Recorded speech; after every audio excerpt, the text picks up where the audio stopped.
What's one thing a therapist has said to you that you will never forget?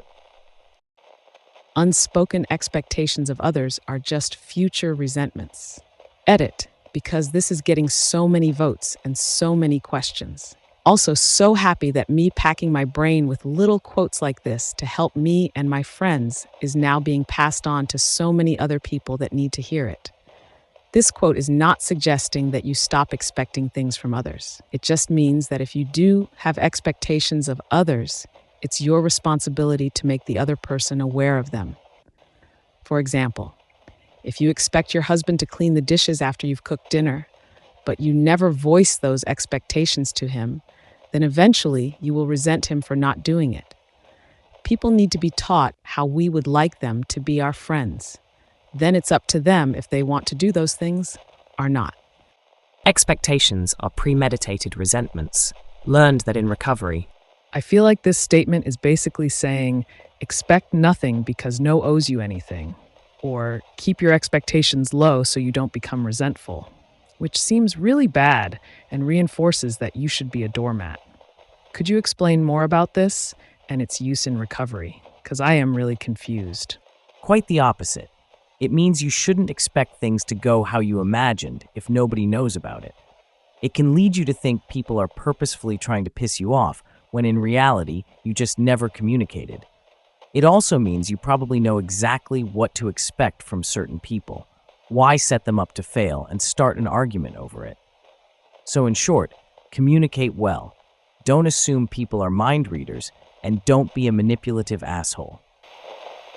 There comes a time when you have to transition from being your son's manager to his consultant. Can you send your therapist's contact info to my mom, please? LOL. My father was a project manager. My siblings used to joke he would project manage our lives. My brother says, is he ever had a boss who micromanages him the way our dad does? He would quit. I told this to my children as they reached that 18 college/I'm my own adult now milestone. Up to now, you were expected to listen to me and do what I told you because I was the parent and you were the child. Now, the best I can do if you ask for it is offer wisdom and advice, and it's up to you whether you take it. That's amazing. I got to college and had no idea how to do anything for myself because my parents were so controlling and disinterested in creating self-sufficient kids.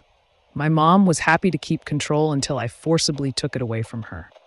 It's a weird thing to be 28 and have to repeatedly tell your mother, week after week, no, I am not going to break up with my boyfriend, cancel my lease, and move back home so that you have somebody to parent. No. It is so crazy to see you type it out so plainly. It took me so long to realize that was what my mom seemed to want from me. It made no sense for so long.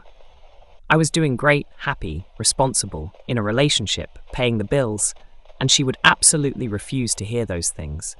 She wanted to hear bad things and for me to need her. If my life isn't falling apart, I am of no use to her. This is also weird, because in all of my life, I have never fallen apart, or needed my mother to save me, which is why the expectations she had were so confusing. She raised an over-responsible, overly cautious child, and then is confused when I am self-sufficient and independent. This is a two-part of reminiscence for me. One, your mother raised you amazingly to be so confident and self-reliant, most likely a bit of jealousy or pain that you don't need her. She did so well that there isn't a need for her. I can get it as a mother. I mean, I am that mother in a teeny way. From being that child who commented above, I made damn sure that my daughter wouldn't be like me. So I made her self-reliant from jump. I pushed her for her independence as much as I could. Even getting criticism for being so cold, then later for being too controlling in her life. When I wanted to push her away from making the mistakes I had leaned into, I should have trusted her instincts, but it was hard. I had made those mistakes, and look where it had led me. Not that I regret my daughter. I just wanted her to have a better chance at life. But what happened was she'd left me almost as soon as she was 18. It's been the hardest thing I've had to push through. And yet, as a different therapist works with me on, a great thing, because it means I did my job. She's grown her wings and taken flight, And her not needing to come back is a mark that all that scaffolding that I did do with her for all those years is paying off. She is strong and independent and making good choices, which sounds like you. I think sometimes it's hard as a mother to remember that. I don't know. Far be it from me to try and platform for another mother, especially when the other side of my tale is the mother who lays in wait. I know a man whose mother is constantly laying in wait for his failures. Like a black widow, she waits. She waits for any of his failures. She did not particularly raise to be independent, but still, he persevered and made his way through life to be independent. With having a family, he struggled. It was more on the line, and skills he wasn't well shown in his lie to manage. So when there's a problem and he tries to go to his mother for help, she uses it as a way of manipulation on him, telling him how much he needs her. I don't think she got the memo on not being a consultant. Lol. Heard, and thank you for giving it to me from that perspective. As an adult, I have been able to understand the difference between her intentions and what became of them. Unfortunately, over many years of fighting, we are no longer able to communicate. I am not sad about that, but in a way, I'm disappointed that she cannot have me in her life. That is such a weird thing to seemingly say. But my mom does love me, and honestly, she does need me. I used to wish she would let me be the adult daughter that I am and not the one she expects. My mom is a good person at heart, but she lets her stubbornness and selfishness and pride come before what is, or maybe I just believe should be, I can't speak for her, most important to her. I'm not a mom, and so I will never pretend to have that perspective, but I'm happy to hear that you've gone out of your way to break the cycle of your mom. And it sounds like anything that may have been left over can be disposed of by your daughter. I'm hopeful about that generational growth. We all do what we can and the best we can. I hope you both come to a place as adults to get as close to that perfect, healthy mother-daughter love that we all know is possible but may not have ever seen. Cheers to breaking years of bad mother-daughter relationship cycles in whatever ways we can. I grew up similarly, but differently. Add to being left to feel completely reliant on not just my parents, but anyone in a position of care. My parents were older, had raised kids, were feeling done, were even in grandparent mode, but stuck with their baby in the family. The one they didn't plan for, with lifelong stories of how much better life was before me. It created a lot of feelings of instability and inferiority that I've had to spend a lot of time working on. The craziest part for me was I was left dependent on others by their actions, of not wanting to teach me to be independent. And what it resulted in was some horrifically abusive relationships, a pregnancy as a young 20-something that I had to raise under their rules. So that created a lot of cacophony between the already tense relationship with my sisters, who ironically thought I had it good, and my daughter, who knew she could run to my parents to have me be undermined. It created massive anxiety and control issues for me. It wasn't until I was in my 30s before I got out. But it wasn't to living on my own like you. Kudos. No, mine was to a relationship. In all of this, I have learned with my therapist that I am not my worst moments of myself. I am just a human who has been trying to make the best out of whatever this life has given me. Your mom wanted you back. Once I turned 18, it was like my parents couldn't get me out fast enough, but just got stuck with this child they didn't even want to begin with. One that they still have to go above and beyond to support, because without them, I have none. That's just that kind of dependency that happened. I'm too intimidated to put myself out there to make friends, especially someone to seek help from others. When you stop making yourself small, some people will no longer fit in your life. You're going to piss off a lot of people when you start doing what's best for you. I've struggled with this for years without realizing. Whenever I stand up for myself, I just get my feelings belittled and I'm always the one in the wrong. It really has big knock-on effects for your self-confidence across all areas of your life. Yes, you'll probably notice it's always the same people who make you feel disrespected in this way, and that's a sign that they don't belong in your life.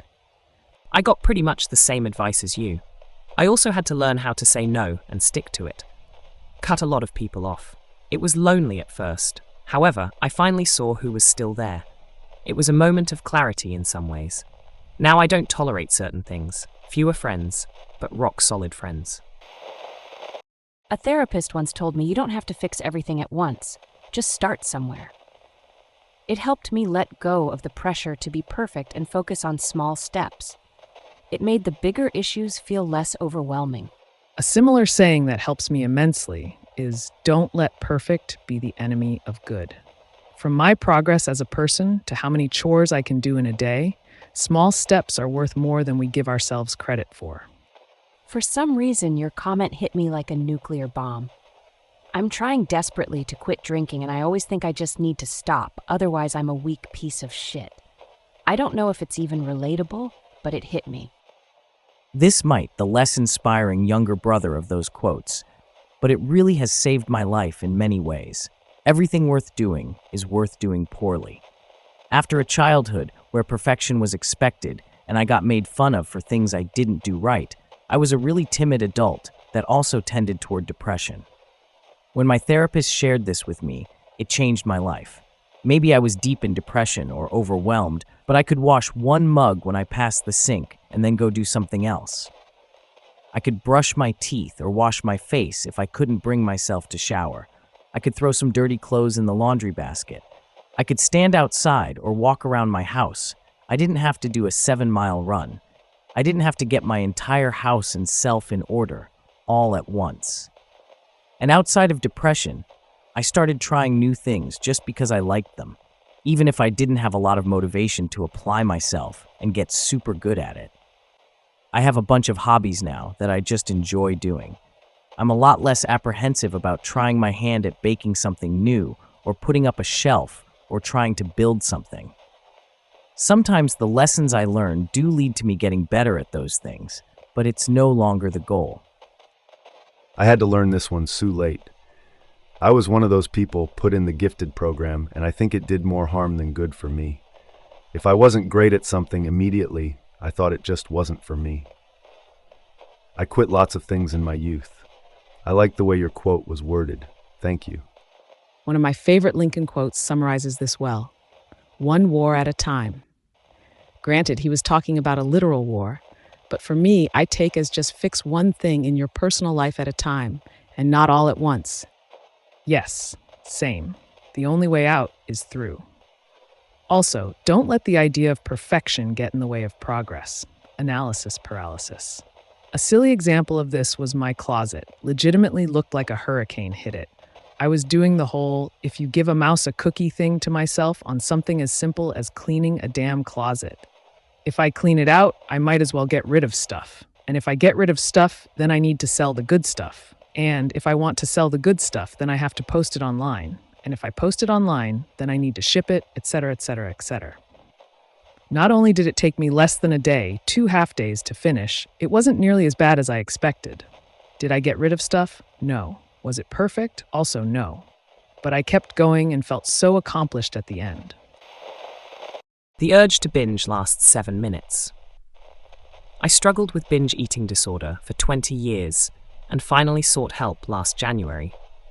I would get the urge to binge around the same time every night, around 9:30.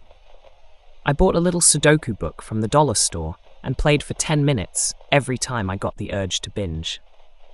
Obviously, it took a lot more than that statement for me to begin my recovery. And those 7 minutes were absolutely grueling for the first few months, but I can proudly say I've been binge-free since February 1st, 2023. Mine said to me, think of yourself as a dog. You give a dog a treat when it sits, and suddenly it really likes sitting, because sitting equals food. But with a dog, you scale down the reward from a big treat to a small treat to praise. It really clicked for me when I realized that I was training myself the same way. In my 20s, early 30s, I was stuck working a supermarket job I fucking hated because I was still trying to finish my uni degree after 10 years. I'd work a 6 a.m. to 3 p.m. shift and reward myself in my morning tea break with a chocolate muffin. After she said that, I noticed pretty quickly that I actually started craving the muffin every day about 45 minutes before my break. I was training myself to eat muffins, but there was no trainer scaling down the reward. I also changed one of my shifts to 6 to 11, and on the first day got KFC on the drive home. Again, started absolutely craving KFC at 10:30 every morning. When I started teaching, unused to reward myself on Friday nights by getting takeaway. Guess what started happening? My brain is very good at associating events and rewards. I am basically a self-training dog when it comes to food and rewards. You're a people pleaser, and aren't you a people? So when is it your turn? This is great. Not something my therapist said, but I think I saw on Instagram, you're a people pleaser. That's great. Is everyone pleased with you yet? I do take Instagram with a pinch of salt, but I quite like that one. That makes me think of a TikTok I saw back when I still had the app, where a guy said, "To all my people pleasers out there, the next time you want to please the people, ask yourself, when the last time the people pleased you?" In a similar vein, I had told my therapist I felt like I didn't truly know how to forgive people because they would hurt me. I would apologize for whatever I did to cause them to hurt me, but then I'd still be thinking about it months later, when any tension is long dead. Her response? "It seems to me that you actually do know how to forgive people, but you're letting people hurt you and absorbing all the impact of that. So of course you still think about it. You're carrying around pain you didn't ask for, and your body was never allowed to express that pain, so it sticks around like a thorn." Feels like such a simple statement, but its impact on me was profound. I never looked at like that until she framed it that way. I've only recently discovered something like this. I used to love cooking for my ex. She could so rarely be bothered to say thank you. I think she also felt overwhelmed by it, because it was a daily show of affection from me, but to her it was just food. Sapped the joy right out of my gesture, so I stopped cooking for either of us, at least without the same effort. But the other day I decided to make a simple but nice breakfast for myself. Felt really good to put in the effort and to be the one recognizing it. Better breakfasts ahead. There is a difference between I don't want to live anymore and I don't want to live like this anymore. Yup, Mrs. Kim, you were right, and I'm still around. Depression doesn't have to be sadness or the lack of happiness. It could come in the form of unresolved anger. Made me reframe a lot of what I was trying to fix. I've heard it said that depression very often is anger that we've stuffed inside. From personal experience, this is true. After reaching a breaking point and wanting to end everything, but being interrupted, I started on a quest to find happiness. Part of my therapy was running until I was exhausted, imaging all the people and events that made me angry. Let's just say, I got in early good shape.